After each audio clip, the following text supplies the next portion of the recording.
ವಿಜಯದಾಸರು ಪುರಂದರದಾಸರ ಅವತಾರದಲ್ಲಿ ಅವರ ಕೊನೆಯ ಮಗನಾಗಿ ಮಧ್ವಪತಿ ಅಂತ ಒಬ್ಬರಿದ್ದರು. ಅವರೇ ವಿಜಯದಾಸರಾದದ್ದು ಹೇಳುವಂತಹ ಒಂದು ಇತಿಹಾಸ ಇದೆ. ಹೇಗೆಂತ ಕೇಳಿದರೆ, ಪುರಂದರದಾಸರು 4,75,000 ಕೃತಿಗಳನ್ನು ಮಾಡಿ, ಎಲ್ಲ ಕೃತಿಗಳು ಅಚ್ಯುತ ಮೆಚ್ಚಲಿಕೆ ಅನ್ನತಕ್ಕಂಥ ಚಿಂತನೆಯನ್ನು ಮಾಡಿ ಭಗವಂತನ ಪಾದಕ್ಕೆ ಅರ್ಪಿಸ್ತಾರೆ. ಆದರೆ ಅವರಿಗೂ ಚಿಕ್ಕ ಒಂದು ಕೊರತೆ ಕಾಣ್ತದಂತೆ. ನಾನು 5 ಲಕ್ಷ ಮಾಡಬೇಕಿತ್ತು ನನ್ನ ಎಲ್ಲ ಕೀರ್ತನೆಗಳನ್ನು, 25,000ಕ್ಕೆ ಅದು ಅಲ್ಲಿಗೆ ನಿಂತು ಹೋಯಿತು. 4,75,000ಕ್ಕೆ ಇನ್ನು 25,000 ಮಾಡಬೇಕು ಎನ್ನುವಾಗಲೇ ತನ್ನ ಕೊನೆಯ ಮಗನಾಗಿರತಕ್ಕಂತಹ ಮಧ್ವಪತಿಯಲ್ಲಿ ಅವರು ಈ ರೀತಿಯಾದಂಥ ಒಂದು ಮಾತನಾಡುವಾಗ, ಇನ್ನು ಮುಂದಕ್ಕೆ ನೀನು ವಿಜಯದಾಸರಾಗಿ ಬಂದು ನನ್ನ ಆಸೆಯನ್ನು ತೀರಿಸಬೇಕು ಹೇಳುವಂಥದ್ದನ್ನು ಮಧ್ವಪತಿಲಿ ಹೇಳ್ತಾರಂತೆ. ಅದೇ ಮಧ್ವಪತಿ ಕೊನೆಗೆ ವಿಜಯದಾಸರಾಗಿ 25,000 ಕೃತಿಗಳನ್ನು ಭಗವಂತನ ಆಚರಣೆಗೆ ಒಪ್ಪಿಸ್ತಾರೆ. ಅಂತಹ ಒಂದು ಕೃತಿಗಳಲ್ಲಿ ಪರದೇಶಿ ನೀನು ಸ್ವದೇಶಿ ನಾನು ಆಗಲೇ ಹೇಳಿದೆ, ಇದು ನಿಂದಾಸ್ತುತಿ. ಭಗವಂತನ ನಾವು ನೋಡಬೇಕಾದ್ರೆ ಪರದೇಶಿ ನೀನು ಅಂತ ಭಗವಂತನಿಗೆ ಹೇಳುವುದು ಅಂತೇಳಿ, ಆದರೆ ಸ್ವದೇಶಿ ನಾನು ಅಂತ ಇವರು ಹೇಳ್ತಾರಂತೆ. ಯಾಕೆ ನೀನು ಪರದೇಶಿ ಹೇಳುವಂಥದ್ದನ್ನು ಈ ಕೃತಿಯಲ್ಲಿ ಯಾವ ರೀತಿಯಲ್ಲಿ ಅವರು ವಿವರಣೆ ಕೊಟ್ಟಿದ್ದಾರೆ ಅಂತ ಹೇಳಿದರೆ, ಪರದೇಶಿ ನೀನು ಸ್ವದೇಶಿ ನಾನು, ಪರಮ ಭಾಗವತರನು ಹೋಗಿ ಕೇಳೋಣ, ಪರದೇಶಿ ನೀನು ಎನಗೆ ಜನಕನು ನೀನು, ನಿನಗಾರೋ ಜನಕನೋ, ಜನನಿಗಿಲ್ದಿರ ದೇವಿ ನಿನಗಾವಳೋ, ವನಜ ಪೀಠನು ಭ್ರಾತ ನಿನಗಾವ ಭ್ರಾತನೋ, ಇನ ಸೋಮ ಮಾತುಳರೋ ನಿನಗಾವರೋ, ಪರದೇಶಿ ನೀನು ಸ್ವದೇಶಿ ನಾನು. ಸುರನದಿ ಅಗ್ರಜಳು ನಿನಗೆ ಅಗ್ರಜಳಾರೋ, ಶರನಿಧಿ ಭಾವ ನಿನಗಾರೋ ಭಾವ, ಸ್ಮರನು ಕಿರಿ ಸಹಭವನು ನಿನಗೆ ಸಹಭವನಾರೋ, ಸುರರು ಬಂಧುಗಳೆನಗೆ ನಿನಗಾರೋ ಬಾಂಧವರೋ, ಪರದೇಶಿ ನೀನು ವರ ಇಳೆಯು ಸಹಮಾತೆ ನಿನಗೆ ಸಹಮಾತೆ ಯಾರೋ, ಮರುತ ದೇವರು ಗುರುವು ನಿನಗಾರೋ ಗುರುವೋ, ಸಿರಿಯರಸ ವಿಜಯ ವಿಠ್ಠಲರಾಯನೇ ನಿಲ್ನ ಚರಣ ಸೇವಕನು ನಾನ್, ನೀಜ್ಞಾರ ಸೇವಕನೋ, ಪರದೇಶಿ ನೀನು ಸ್ವದೇಶಿ ನಾನು, ಪರಮ ಭಾಗವತರನು ಹೋಗಿ ಕೇಳೋಣ. ಇದು ಎಷ್ಟು ಅದ್ಭುತವಾದಂತಹ ನಿಂದಾಸ್ತುತಿ ವಿಜಯದಾಸರು ಮಾಡಿದ್ದಾರೆ ಅಂತ ಹೇಳಿದರೆ, ಭಗವಂತನನ್ನು ಪರದೇಶಿ ನೀನು ಅಂತ ಹೇಳಿದ್ದಾರಂತೆ. ಹೇಗೆ ಪರದೇಶಿ ಭಗವಂತ? ಇದು ಭೂಲೋಕ, ಭಗವಂತನಿರುವುದು ವೈಕುಂಠ ಲೋಕ. ವೈಕುಂಠ ಲೋಕದಲ್ಲಿ ನೀನು ಬಂದವ ಇಲ್ಲಿ. ನಿನ್ನ ಮೂಲ ದೇಶ ಯಾವುದು? ವೈಕುಂಠ. ನೀನು ಬಂದದ್ದೆಲ್ಲಿಗೆ? ಈ ಭೂಲೋಕಕ್ಕೆ. ಹಾಗಾಗಿ ನೀನು ಅಲ್ಲಿಯ ಲೋಕದವ ಆದ್ದರಿಂದ ನೀನು ಇಲ್ಲಿಗೆ ನೀನು ಪರದೇಶಿ ಅಂತ. ಸಾಮಾನ್ಯವಾಗಿ ಅದು ಇಷ್ಟು ಹೇಳಬೇಕಾದ್ರೆ ಅವರ ಭಕ್ತಿ ಎಷ್ಟಿರಬೇಕು, ಭಗವಂತನನ್ನು ತಿಳಿದು ಆಡುವಂತಹ ಆ ಸ್ತುತಿ ಇದು. ಹಾಗಾಗಿ ಇದಕ್ಕೆ ನಿಂದಾಸ್ತುತಿ ಅಂತಲೇ ಹೇಳ್ತಾರೆ. ಹಾಗಾದರೆ ಇದಕ್ಕೆ ಏನು ನೀನು ಪರದೇಶಿ ಅಂತ ಅದನ್ನು ಸಾಬೀತುಪಡಿಸೋದು ಹೇಗೆ ಅಂತ ಕೇಳಿದರೆ, ಪರಮ ಭಾಗವತರನ್ನು ಹೋಗಿ ಕೇಳೋಣ ಅಂತ. ಭಾಗವತರು ಅಂತ ಹೇಳಿದರೆ ಭಗವಂತನ ಭಕ್ತರು. ಭಗವಂತ ಭಾಗವತೋತ್ತಮ. ಆ ಭಾಗವತೋತ್ತಮನ ಆ ಉತ್ತಮತ್ವವನ್ನು ತಿಳಿದು ಅದನ್ನು ಭಗವಂತನಲ್ಲಿ ನಿವೇದನೆ ಮಾಡ್ತಕ್ಕಂಥವ್ರು ಭಾಗವತವರು ಅಂತ. ಹಾಗೆ ಬಂದಂತಹ ಭಾಗವತ ತುಂಬ ಜನ ಇದ್ದಾರೆ. ಭೀಷ್ಮ ಇದ್ದಾರೆ, ನಾರದರು, ಮತ್ತು ಪ್ರಹ್ಲಾದ, ಪುಂಡರೀಕ, ಇವರೆಲ್ಲ ಭಗವಂತನ ಭಕ್ತರು. ಹಾಗಾಗಿ ನೀನು ಪರದೇಶದಿಂದ ನಾನು ಅವ್ರ ಹತ್ರ ಹೋಗಿ ಕೇಳ್ತೇನೆ, ನಿನಗೆ ಸಂಶಯ ಇದ್ದರೆ ಹಾಗಾಗಿ ಪರಮ ಭಾಗವತರಲ್ಲಿ ಹೋಗಿ ಕೇಳೋಣ ಅಂತ ಹೇಳಿದ್ದಾರೆ. ಹಾಗಾದರೆ ನೀನು ಪರದೇಶಿ ಹೇಗೆ ಅಂತ ನಾನು ನಿಮಗೆ ಹೇಳ್ತೇನೆ. ಅದಕ್ಕೆ ಒಂದೊಂದು ಚರಣದಲ್ಲಿ ಅವರು ಉದಾಹರಿಸ್ತಾರೆ. ನನಗೆ ಜನಕನು ನೀನು, ನನಗೆ ನೀನು ತಂದೆ, ನನಗೆ ಮಾತ್ರ ಇಡೀ ಜಗತ್ತಿಗೆ ನೀನು ತಂದೆ. ನಿನಗೆ ಯಾರು ತಂದೆ? ನಿನ್ನ ಅಪ್ಪ ಯಾರು ಅಂತ ಕೇಳಿದ ಹಾಗೆ ಒಂದು ರೀತಿಯಲ್ಲಿ. ನಿನಗಾರು ಜನಕನು? ಜನನಿ ಇಂದಿರೆ ದೇವಿ, ಲಕ್ಷ್ಮೀ ದೇವಿ ನನ್ನ ತಾಯಿ. ನಿನ್ನ ತಾಯಿ ಯಾರು? ನಿನಗಾವಳು ಹೇಳು. ವನಜ ಪೀಠನುಭ್ರಾತ. ವನಜ ಪೀಠ ಅಂತ ಹೇಳಿದರೆ ಬ್ರಹ್ಮ. ಬ್ರಹ್ಮ ಬಂದದ್ದು ಇಲ್ಲಿಂದ, ಭಗವಂತನ ನಾಭಿಯಿಂದ. ನಾಭಿ ಕಮಲದಲ್ಲಿ ಬ್ರಹ್ಮ ಹುಟ್ಟಿದ ಅಂತ ವಿಶೇಷತೆ ಇದೆ. ಅದಕ್ಕೆ ಪದ್ಮನಾಭ ಅಂತ ಅವನಿಗೆ ಹೆಸರು. ನಾಭಿಯಲ್ಲಿ ಪದ್ಮವನ್ನು ಇಟ್ಕೊಂಡು ಆ ಬ್ರಹ್ಮನನ್ನು ಅಲ್ಲಿ ಸೃಷ್ಟಿ ಮಾಡಿದಂತೆ.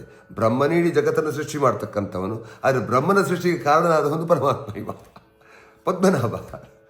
ಹಾಗಾಗಿ ವನಜ ಪೀಠನು ಭ್ರಾತ ಅಂದರೆ ನೀನು ನನಗೆ ತಂದೆ ಆದರೆ ನಿನ್ನೊಟ್ಟಿಗೆ ಹುಟ್ಟಿದವ ಯಾರು? ಬ್ರಹ್ಮ. ಅವ ನನಗೆ ಅಣ್ಣ, ಭ್ರಾತ. ನಿನಗಾವ ಭ್ರಾತನು? ನಿನಗಣ್ಣ ಯಾರು ಹೇಳು? ಇನ ಸೋಮ ಮಾತುಳರು. ಮಾತುಳ ಹೇಳಿದರೆ ಸೋದರ ಮಾವ ಅಂತ ಅರ್ಥ. ಮಾತುಳ ಹೇಳೋ ಶಬ್ದಕ್ಕೆ ತಾಯಿಯ ಅಣ್ಣ ತಮ್ಮಂದರಿಗೆ ನಾವು ಮಾತುಳ ಅಂತ ಕರಿತೇವೆ. ಆದರೆ ಹೆಣ್ಣು ಕೊಟ್ಟ ಮಾವ ಅವ ಮಾತುಳ ಅಲ್ಲ, ಅವ ಸುಶ್ರುತ.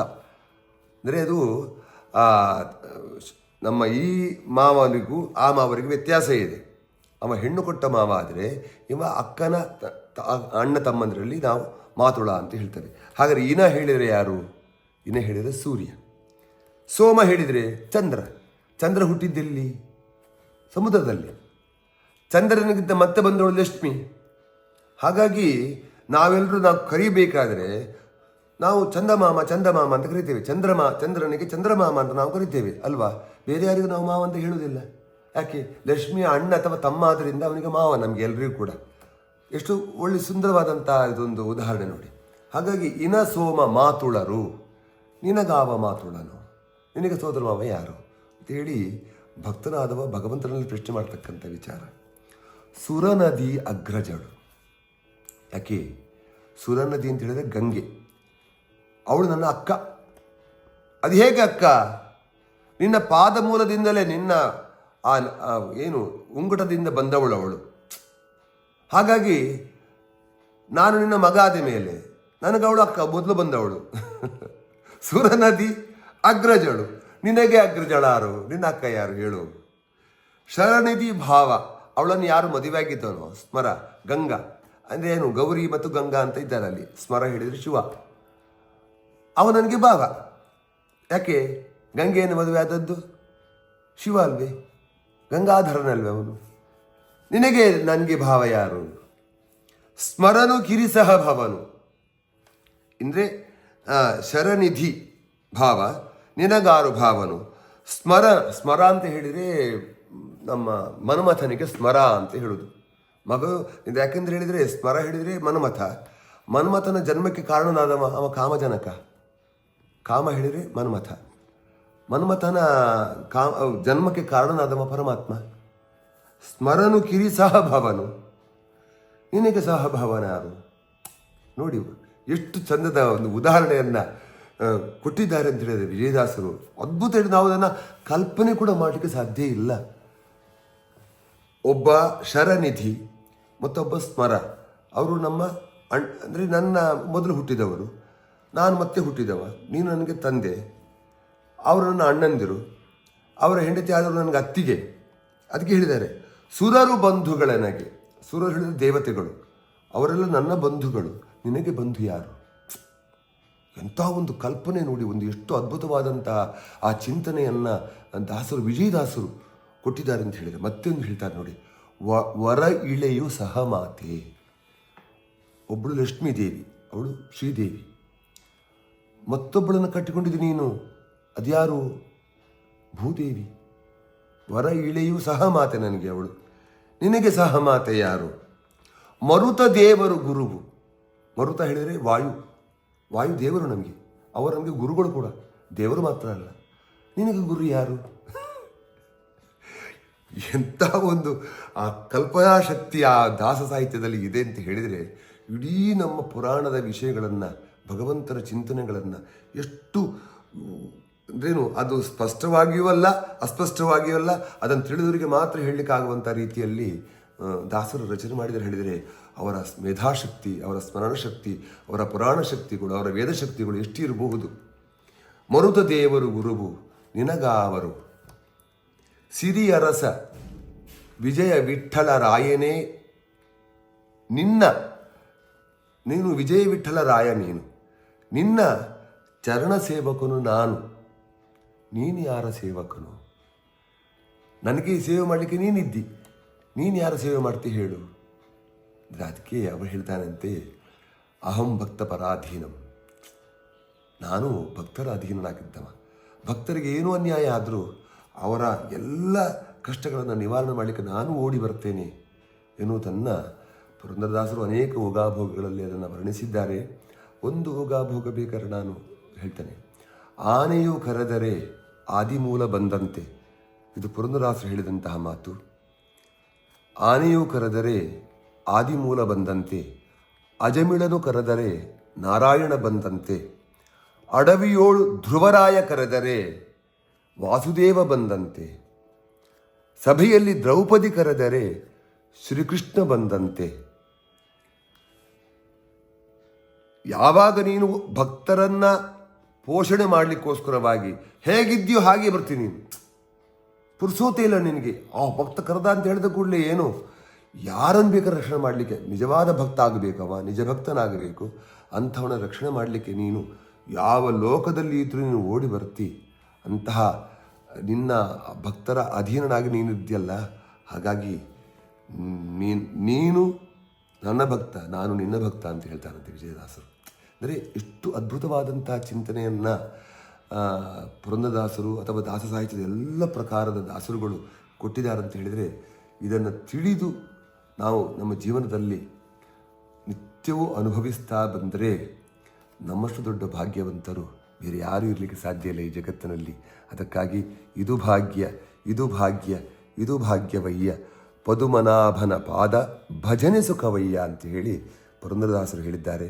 ಇಂತಹ ಭಜನೆ ನಿರಂತರವಾಗಿ ಮನೆಗಳಲ್ಲಿ ನಡೀಲಿ, ಮನಗಳು ಶುದ್ಧಿಯಾಗಲಿ, ಎಲ್ಲರಲ್ಲಿಯೂ ಪ್ರೀತಿ ವಿಶ್ವಾಸ ಹೆಚ್ಚಲಿ.